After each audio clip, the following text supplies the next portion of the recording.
Θεονύφη, μίλε μπρε. Εδάνει η ώρα μου. Και τώρα η ώρα της Θεονύφης με το Γιώργο Τσιχλάκη. Κείμενα Μανώλης Δερμιτζάκης, Γιώργος Τσιχλάκης.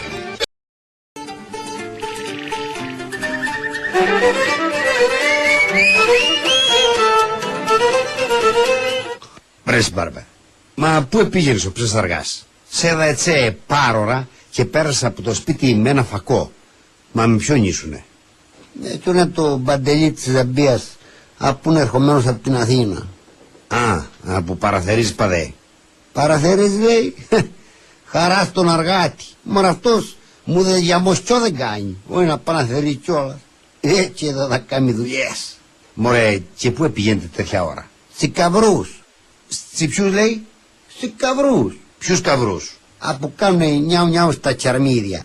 Στις καβρούς μωρέ, δεν γατές στις καβρούς. Μωρέ κατέχω τσις, μα έχει παδέ. Πού τις παδέ τις καβρούς? Εγώ έχω δά χρόνους να δω τσα πράμα. Μωρέ, άστον εδώ μην του πω και μια κουβέντα.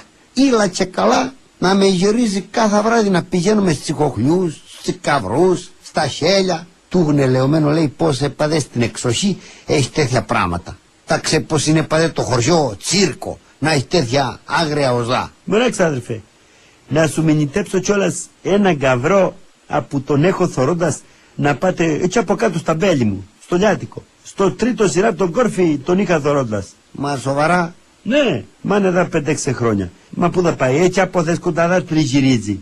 Στραβώθηκα τότε σας από τον είδα να μην βάλουν ένα σημάδι στην κουρμούλα που ήθελα να πας εδώ απευθείας. Εδώ μάλιστα. Άστα που λες μωρανίψω και ήμπλεξα. Ο προχθές πάλι με πήρανε άρον να πάμε λέει στις Τσίχλες. Και πήγαμε πάδε από κάτω στα Λιόφυτα. Και πια στα λέει σε πράμα? Μπα, χιαμέ. Δεν είχαινε? Μωρέ είχαινε. Γεμάτο ήταν απάνω τα δεντρά πουλιά. Μα η ταδαυζή, που δεν με έφυγε να τα σκοτώσω. Για τα φιλόζωος είναι. Τον ευρωματός είναι παράογρος. Δεν με έφυγε να σκοτώσω το ένα πουλί, δεν με έφυγε να σκοτώσω τ' άλλο, ή τα κυνηγώσει με τα στερτσά. Μα γιάντα. Διάλεγε τις Τσίχλες. Ήθελε λέει να είναι άλλοι με γεύση φράουλα, άλλοι με γεύση κεράσι, και καθούνταν οι Τσίχλες απάνω στα κλαδιά και μας εξανοίγανε και μας εκοροϊδεύγανε. Ακούσατε την ώρα της Θεονύφης. Επιμελήθηκε και παρουσίασε ο Γιώργος Τσιχλάκης.